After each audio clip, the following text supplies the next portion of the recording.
तो देखो बेटा ऑप्टिकल आइसोमेरिज्म चल रहा है अपना। ऑप्टिकल आइसोमेरिज्म के अंदर अपन लोगों ने वेज डैश कॉन्फ़िगरेशन पढ़ चुकी है। अब आज हम लोग फिशर प्रोजेक्शन पढ़ रहे हैं, उसी के साथ एरेंशियोमर्स देखेंगे, डायस्टेरियोमर देखेंगे, है ना। तो हम लोग बात कर रहे हैं किसके बारे में, फिशर प्रोजेक्शन। तो फर्स्ट हम लोगों ने पढ़ा था वेज डैश प्रोजेक्शन, अब हम लोग बात कर रहे हैं किसके बारे में, फिशर प्रोजेक्शन, है ना। फिशर एक साइंटिस्ट थे, है ना, उन्होंने अपना फिशर प्रोजेक्शन दिया था। जब भी या कभी भी आपको इस तरह का स्ट्रक्चर मिले ऐसे, जैसे आपने मोस्ट कॉमनली ग्लूकोज का स्ट्रक्चर पढ़ा होगा, फ्रक्टोज का स्ट्रक्चर पढ़ा होगा, ऐसे जब भी आपको ऐसे स्ट्रक्चर मिलेगा उसको बोलते हैं फिशर प्रोजेक्शन। जबकि वेज डैश में वेज डैश बना के दिए होंगे। अच्छा, वेज डैश को कई बार फ्लाइंग वेज भी बोलते हैं, तो डैश को फ्लाइंग बोल दिया उन लोगों ने, कोई दिक्कत नहीं है ना।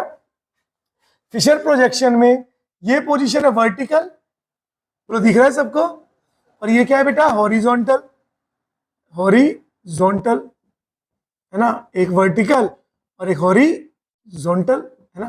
देखो वर्टिकल पोजीशन है ना हमेशा इनसाइड द प्लेन होगी, वर्टिकल पोजीशन हमेशा कहाँ होगी, inside the plane. That means vertical inside the plane है।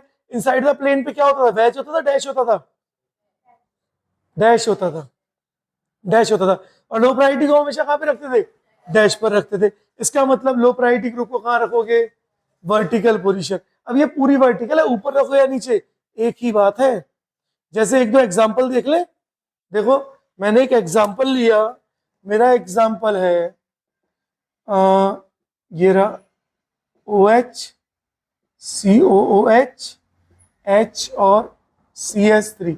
अच्छा एक चीज और, अगर कभी भी मैं ऐसे लिख दूं CS3, तो इतना आपके पास कॉमन सेंस होना चाहिए कि कार्बन ही जुड़ेगा, हाइड्रोजन नहीं जुड़ेगा।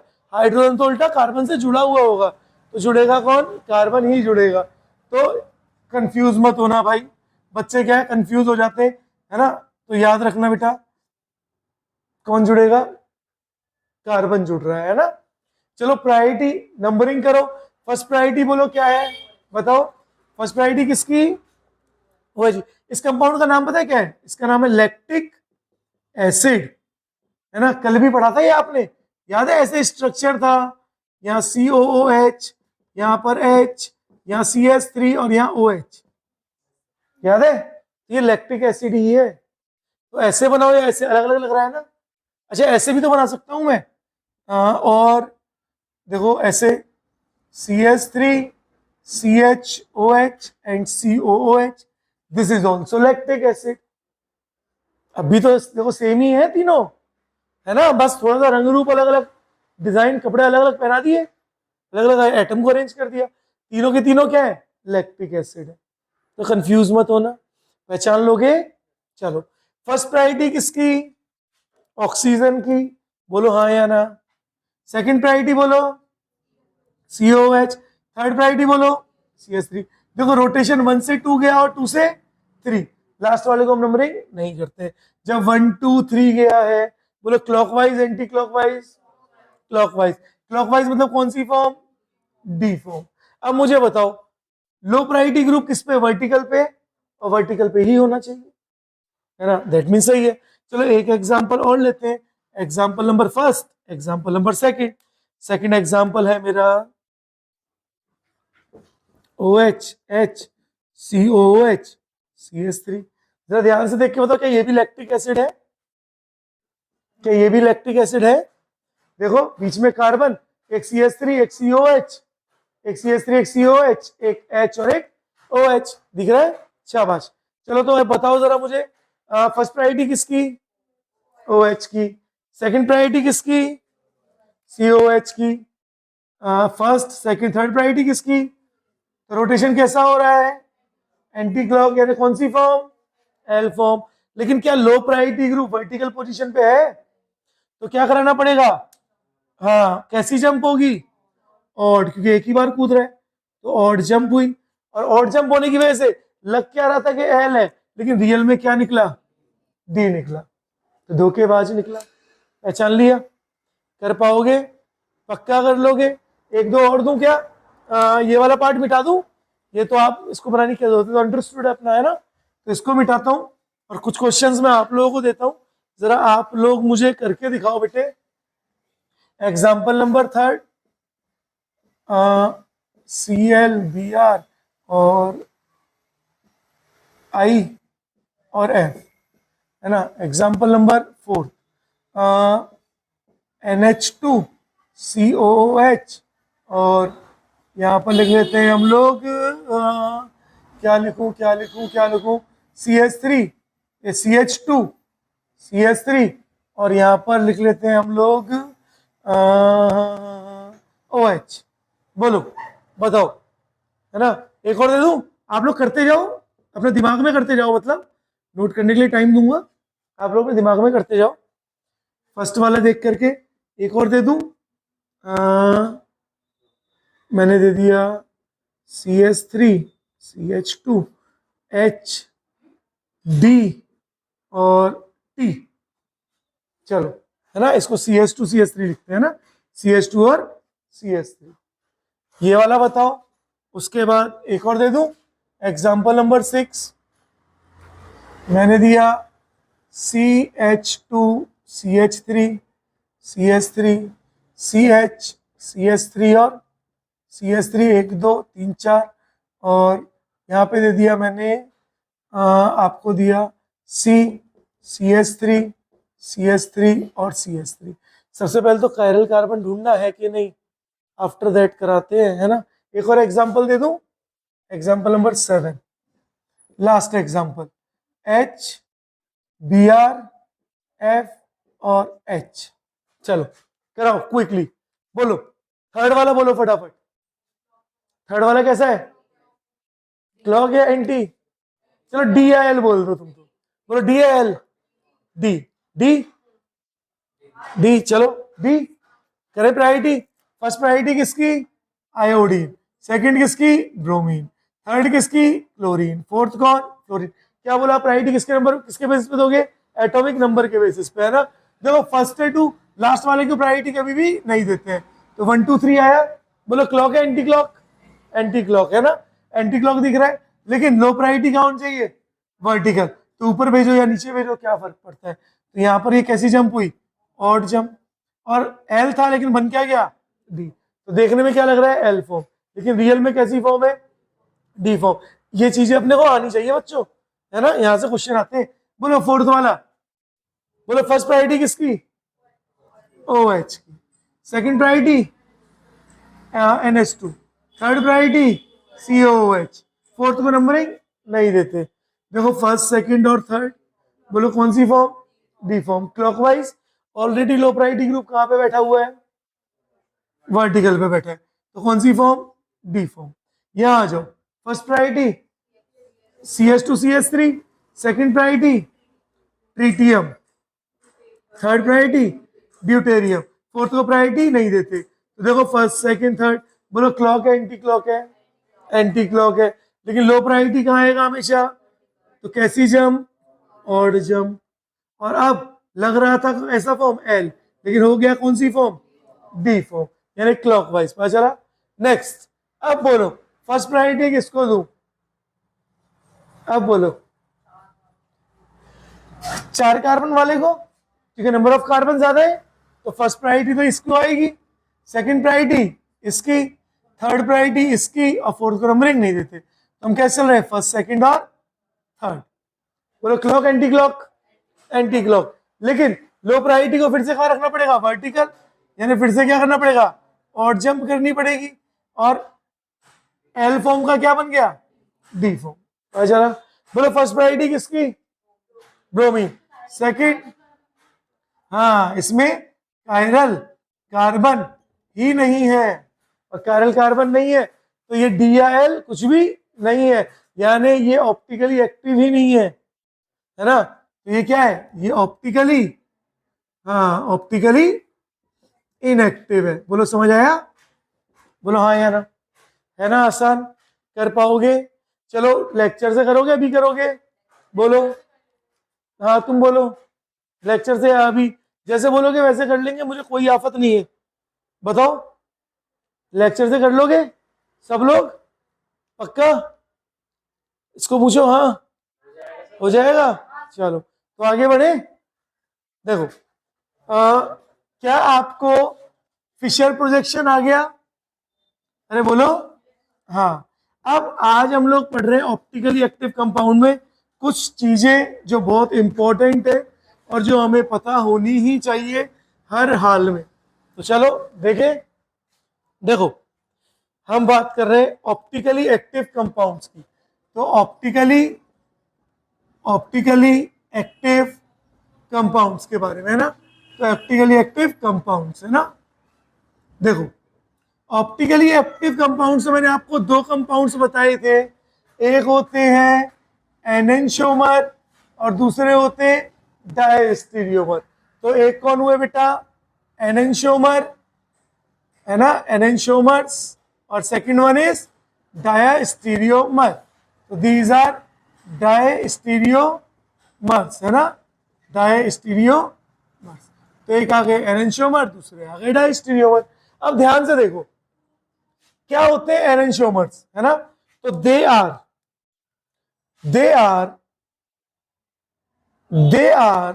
मिरर इमेज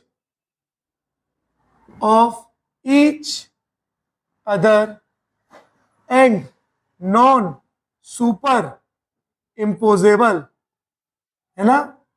ये दोनों क्या एक दूसरे की मिरर इमेज होते हैं लेकिन नॉन सुपर इम्पोजेबल होते हैं। मिरर इमेज का मतलब जैसे सामने देखो शीशा है, यहाँ शीशा रखा हुआ है, मैंने हाथ ऐसे किया तो शीशे मेरी इमेज कैसे बनेगी? ऐसी। देखो एक दूसरे की मिरर इमेज, देखो दोनों अंगूठे हिल रहे हैं, दोनों ये वाली उंगलियां हिल रही हैं, दिख रहा है क्यों?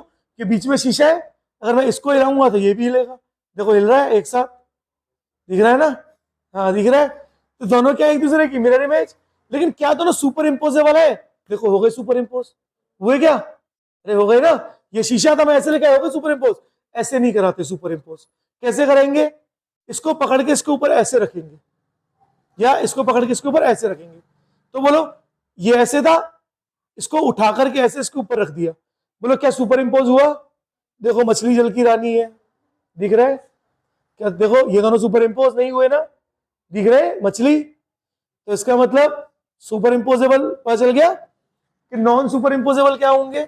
जो एक दूसरे के ऊपर फिट ना हो, लेकिन उनको ऐसे नहीं मिलाना भाई, उसको एक को उठा के उसके ऊपर दूसरे को ऐसे रखना, तभी तो मछली बनेगी। पता चला है ना, तभी तो मछली बनेगी है ना। हाँ चलो, कैसे? एक एग्जाम्पल से बताऊं। देखो एक एग्जाम्पल से बताता हूं। मेरा एग्जाम्पल है लैक्टिक एसिड ही ले लेते हैं।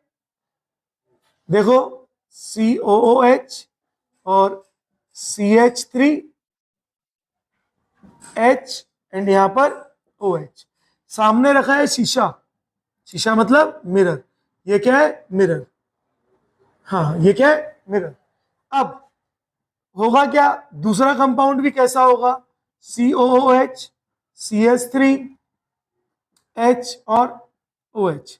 देखो CH3 एक तरफ, COH एक तरफ, OH देखो दोनों उस तरफ, H इस तरफ। बोलो क्या ये दोनों एक दूसरे की मिरर इमेज है? अरे मिरर इमेज नहीं है, है दोनों एक दूसरे की मिरर इमेज है। लेकिन इसको यहां से ऐसे पकड़ू कार्बन को, चल बे उठ, ऐसे खींचू और ऐसे लगाऊं, तो OH के ऊपर कौन आएगा? हाँ, और CH3 के ऊपर क्या सुपर इम्पोज हो रहे हैं? तो दोनों क्या है? Non super imposable. एक एग्जांपल और बताओगे? एक एग्जांपल और दे दूं? यही दे दूं? थोड़ा बड़ा बन गया क्या ये? तो छोटा कर लो शीशा है ना, ताकि जगह बच जाए। एक एग्जांपल नंबर 1, एग्जांपल नंबर 2, ये भी आप लोग बताओगे, ठीक है। CH3H और OH। अभी क्या मुझे बताना कि क्या ये दोनों एनेंशियोमर्स हैं? एक बार मैं देख लूं जरा।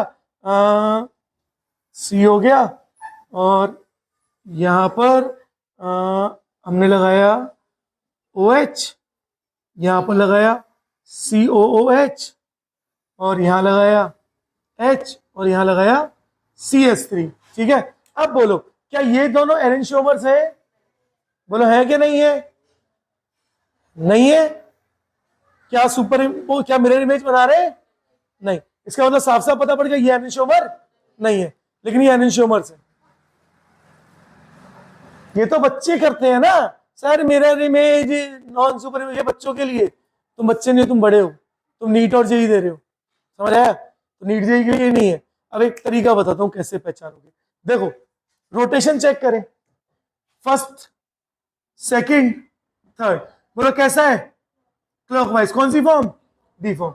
यहां करो फर्स्ट सेकंड थर्ड, बोलो रोटेशन कैसी है, कौन सी form, L form, anticlockwise rotation. अगर एक डी है और एक एल है, अगर एक कायरल कार्बन है और एक डी है और एक एल है, तो वो हमेशा एक दूसरे के एनेंशियोमर होंगे ही, चाहे डायग्राम कैसा भी हो। अब मिरर इमेज खत्म कहानी, है ना। ऐसे तो कोई भी कर लेगा, कंपटीशन किस चीज का रहा। तो अगर एक डी फॉर्म है और एक एल फॉर्म है, तो दोनों एक दूसरे के मिरर इमेज होंगे और नॉन सुपर इम्पोजेबल होंगे, यानी दोनों एक दूसरे के एनेंशियोमर्स होंगे। पता चला, समझ पा रहे हो क्या कहना चाह रहा हूं, भावनाओं को समझो। ये वाला देखो, first priority, second priority, third priority, बोलो रोटेशन क्लॉकवाइज, कौन सी फॉर्म, ये बोलो first priority, second priority, third priority, बोलो रोटेशन एंटी क्लॉक, कौन सी फॉर्म, हेलो। एक डी है और एक एल है और एक कायरल सेंटर है, तो फॉर वन कायरल सेंटर, अगर एक कायरल सेंटर है और एक डी फॉर्म और एक एल फॉर्म है, तो दोनों एक दूसरे के एनेंशियोमर्स होंगे ही। समझ आया। अभी लिखवाऊंगा, टेबल बनवाऊंगा, घबराओ मत, है ना।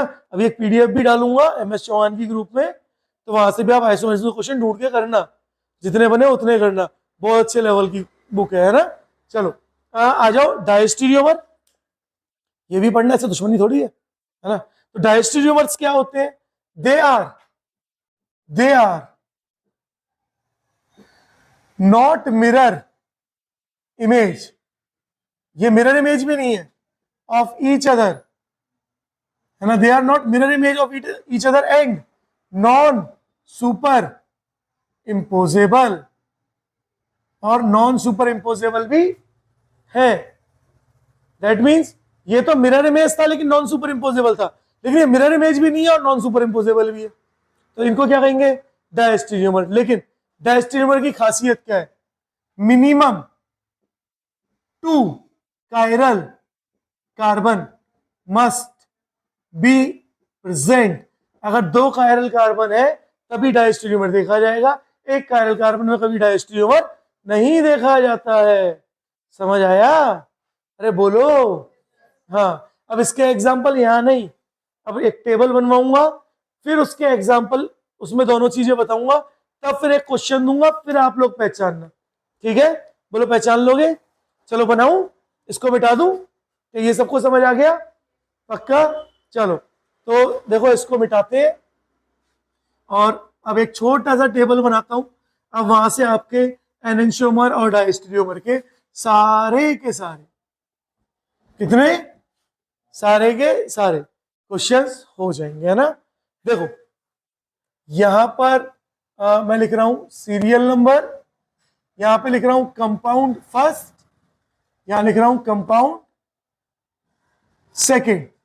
तो एक कंपाउंड फर्स्ट, कंपाउंड सेकंड, है ना, और ये उनकी कॉन्फ़िगरेशन है। और यहां पर क्या ऑप्टिकल एक्टिविटी क्या होगी, ऑप्टिकल एक्टिविटी, ऑप्टिकल एक्टिविटी का मतलब क्या है कि कौन डायस्टीरियोमर होगा, कौन एनेंशियोमर। अब यहां पर सबसे पहला केस क्या है, फॉर सिंगल कायरल सेंटर, किसकी बात कर रहे हैं, सिंगल कायरल सेंटर की बात कर रहे हैं। जो सिंगल कायरल सेंटर की बात करेंगे तो सीरियल नंबर फर्स्ट, अगर कंपाउंड फर्स्ट की कॉन्फ़िगरेशन S है और कंपाउंड सेकंड की R है, तो दोनों क्या होंगे, एनेंशियोमर। पता चल रहा है, एनेंशियोमर्स। तो अगर एक की कॉन्फ़िगरेशन S है और दूसरे की R है, तो क्या होंगे, एक दूसरे के एनेंशियोमर्स होंगे। सेकंड, अगर एक R है और दूसरा S है, तब भी एनेंशियोमर। तो एक ही बात हुई वैसे तो, लेकिन कोई बात नहीं, लिख देते हैं एनेंशियोमर, है ना, एनेंशियोमर्स। देखो दिख रहा है। थर्ड, अगर एक S है और दूसरा S है, या फिर एक R है और दूसरा भी R है, तो अब वो होंगे आइडेंटिकल। आइडेंटिकल मतलब सेम होंगे, सेम सेम होंगे, है ना। आइडेंटिकल मतलब सेम होंगे, वो एनेंशियोमर नहीं होंगे। तो दोनों ही कॉन्फ़िगरेशन सेम है तो सेम ही तो कंपाउंड हुआ, एनिशोमर का आएगा। पता चला? चलो एक और ये हो गए फर्स्ट। अब हम बात कर रहे हैं किसके बारे में? फॉर टू कायरल सेंटर्स, है ना, इसके बारे में बात कर रहे हैं। फॉर टू कायरल सेंटर, दो कायरल सेंटर के बारे में बात कर रहे हैं। तो सीरियल नंबर 4 देखो, सीरियल नंबर 4, अगर एक आर है और दूसरा भी आर है और एक एस है और दूसरा भी एस है, तो दोनों क्या होंगे? एनेंशियोमर्स। दोनों क्या होंगे? एनेंशियोमर्स। ठीक है।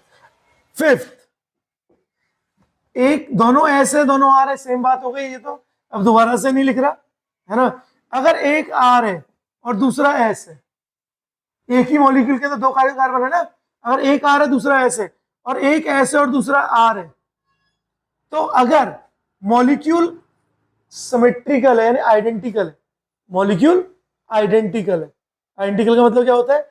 जैसा ऊपर है वैसे ही नीचे है ना। तो अगर मॉलिक्यूल आइडेंटिकल है तो इफ मॉलिक्यूल इज आइडेंटिकल, अगर मॉलिक्यूल आइडेंटिकल है तो अब ये भी क्या होंगे? दोनों आइडेंटिकल होंगे, यानी एनेंशियोमर नहीं होंगे, है ना। तो ऐसे लिखते हैं, इफ मॉलिक्यूल इज आइडेंटिकल या सिमेट्रिकल लिख लेते हैं, सिमेट्रिकल। अगर मॉलिक्यूल सिमेट्रिकल है तो अगर मॉलिक्यूल सिमेट्रिकल तो एनेंशियोमर फेनेंशियोमर कुछ नहीं होंगे, एक जैसे ही होंगे, है ना। लेकिन अगर एक आर है और दूसरा एस है और एक एस है और दूसरा आर है, और इफ मॉलिक्यूल इज अनसिमेट्रिकल, अगर मॉलिक्यूल अनसिमेट्रिकल है तो अब ये दोनों क्या होंगे? एक दूसरे के एनेंशियोमर्स होंगे। पता चल रहा है ना। एनेंशियोमर्स होंगे, डायस्टीरियोमर होंगे। दो कायरल सेंटर है तो दो तो बाकियों में भी है, यहाँ पे भी है। एक आर है दूसरा एस है, तो दोनों एक दूसरे के एनेंशियोमर्स होंगे। हाँ, एनेंशियोमर्स होंगे भाई। And the seventh and the last one, ये आएगा डायस्टीरियोमर। अगर एक आर आर है या फिर एस एस है, या तो आर आर हो या एस एस, तो दूसरा या तो आर एस हो या एस आर हो, यानी एक सेम रहना चाहिए एक अलग हो जाना चाहिए। एक सेम रहना चाहिए, देखो आर सेम है, आर सेम है, एक आर था लेकिन दूसरा क्या हो गया? एस। सेम, एक एस है दूसरा एस है, एक एस है लेकिन एक क्या हो गया? आर हो गया। यानी अब क्या होगा? अब ये हो जाएंगे डायस्टीरियोमर। अब क्या हो जाएंगे? डायस्टीरियोमर हो जाएंगे। बोलो समझ आ रहा है? दोबारा बताऊं? एक आर है, देखो ये दोनों सेम होने चाहिए लेकिन इनमें से एक डिफरेंट होना चाहिए। पहचान लोगे? एग्जाम्पल लूं, इसको मिटाना पड़ेगा, ऊपर वाला पार्ट तो मिटा दूं ताकि आप लोग पहचान जाओगे, है ना। तो इसको तो मिटाते हैं, देखो इसको मिटाते हैं, और यह एग्जाम्पल ले रहा हूं, आप लोग मुझे बताना। मैं टार्ट्रिक एसिड ले रहा हूं। क्या ले रहा हूं? Tartaric acid. तो देखो मेरा फर्स्ट एग्जाम्पल है COOH and COOH, OH H और OH और H। सेकेंड मैं ले रहा हूं COOH COOH, OH और H और H और OH। थर्ड COOH COOH और H और OH और OH और H। And the fourth one COOH and COOH, और एक H H और OH और OH। अब आपको इनमें बताना है, जैसे मैंने आपको बोला कि आप मुझे बताओ फर्स्ट और सेकंड क्या है, फर्स्ट एंड सेकंड क्या है, सेकंड एंड थर्ड क्या है, थर्ड एंड फोर्थ क्या है, या ऐसे ले ले, first second first third first fourth then second and third, हाँ second and fourth, and the last one third and fourth. आपको ऐसे बताना है। तो चलो पहले फर्स्ट और सेकंड चेक करें। देखो जैसे ही मैं फर्स्ट की बात कर रहा हूं, सबसे पहले क्या ढूंढो, कायरल कार्बन। क्या ये वाला कार्बन कायरल है? क्या ये वाला कार्बन भी कायरल है? दिख रहा है ना, चारों वैलेंसीज डिफरेंट है। चलो इसमें रोटेशन करो। फर्स्ट प्रायोरिटी किसको? ऑक्सीजन। सेकंड प्रायोरिटी किसको? COOH, इसी को होगी ना। क्यों? क्योंकि देखो ये वाला ग्रुप, ध्यान से देखो बच्चों, तुम कंफ्यूज हो गए सबसे ज्यादा। ये वाला पूरा एक ग्रुप है, अब ये वाला पूरा एक ग्रुप है। अब तो अब देखो इससे कौन जुड़ रहा है? कार्बन। तो इससे देखो यहाँ पे कौन जुड़ रहा है? कार्बन। तो यहाँ पे भी कौन जुड़ रहा है? कार्बन। तो दोनों तरफ कार्बन कार्बन जुड़ रहे हैं। या कार्बन से एक ऑक्सीजन जुड़ा, या कार्बन से एक ऑक्सीजन जुड़ा, यहां पर अब कार्बन से दूसरा कार्बन जुड़ा इससे, लेकिन यह कार्बन से क्या जुड़ा? दूसरा ऑक्सीजन जुड़ा। पता चला? दोबारा बताऊं? दोबारा बताता हूं, सुनो ध्यान से। ये कायरल कार्बन है, इससे कौन जुड़ा? कार्बन। अब इस कायरल से फिर से यहां पे भी कौन जुड़ा है? कार्बन। अब ये कार्बन जो है, इसके पास एक ऑक्सीजन है, तो इसके पास भी एक ऑक्सीजन आ गया, लेकिन इसके पास अभी दूसरा ऑक्सीजन भी है, लेकिन इसके पास दूसरा ऑक्सीजन नहीं है, इसका कार्बन है ना। तो फर्स्ट सेकंड प्रायोरिटी किसकी? इसकी। और थर्ड प्रायोरिटी किसकी? इस पूरे ग्रुप की, है ना। तो इसकी प्रायोरिटी क्या है? हम लिखते हैं इस पूरे ग्रुप की प्रायोरिटी क्या हो गई? Third priority. कंफ्यूज मत होना बच्चों। रोटेशन बोलो, फर्स्ट सेकंड और थर्ड। बोलो कैसा है? Clock anti clock? Anti clock दिख रहा है, लेकिन लो प्रायोरिटी को कहां पे रखते हैं? वर्टिकल, यानी कौन सी जंप? Odd jump. और लग क्या रहा था? एल फॉर्म, लेकिन है कौन सी फॉर्म? D form. अब सेम इसमें भी यही होगा, इस वाले पार्ट में, है ना। अब इसके लिए वो अलग पार्ट हो गया। First priority OH, second priority और थर्ड प्रायोरिटी ये पूरा ग्रुप, है ना। अब फिर से रोटेशन कैसी हो रही है? 1 2 और 3, दिख रहा है। अब देखो कैसा लग रहा है? क्लॉकवाइज। लेकिन जैसी ऑड शिफ्ट होगी तो क्या हो जाएगा? एंटी क्लॉक, यानी कौन सी फॉर्म हो गई? L form. दैट मीन्स ये तो क्या हो गया?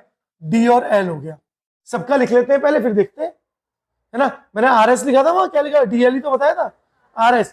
तो डी को R बोलते हैं और एल को S बोलते हैं। तो डी और एल बोल दो, या फिर इसको R और S बोल दो, एक ही बात है। चला, नॉर्मली RS मुझे ज्यादा अच्छा लगता है, इसलिए मैं बोल देता हूं, लेकिन एक ही चीज है ना। सेकंड में आ जाओ, बोलो first priority, second priority, third priority. बोलो कैसी रोटेशन? Anti clock. लेकिन जैसी ऑड जंप होगी तो क्या हो गया? क्लॉक, यानी कौन सी फॉर्म? D form. यहां पे आ जाओ, first priority, second priority, third priority इस पूरे ग्रुप की। रोटेशन कैसी हो रही है? रोटेशन कैसी हो रही है? Anti clock. एंटी क्लॉक हो रही है, लेकिन जैसे ही ऑड जंप होगी तो ये क्या हो गया? क्लॉक, यानी ये भी डी। दैट मीन्स ये वाले क्या है बेचारे? ये DD वाले या RR वाले, R और R वाले। पता चला? थर्ड में आ जाओ, ये कायरल, ये कायरल।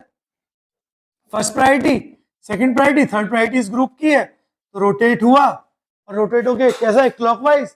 लेकिन फिर से क्या होगा? ऑड जंप, और क्या बन गया? एल। अब तो कर लोगे। First priority, second priority, third priority उसकी फिर से कैसा है? क्लॉकवाइज। लेकिन फिर से ऑड जंप हुई और क्या हो गया? एंटी क्लॉक, यानी एल। तो ये बेचारा क्या है? LL, या फिर आप इसको SS बोल सकते हो। बोलो, बोल सकते हो। Next, first priority, second priority और थर्ड प्रायोरिटी इस पूरे ग्रुप की, तो रोटेशन कैसी हो रही है? क्लॉकवाइज।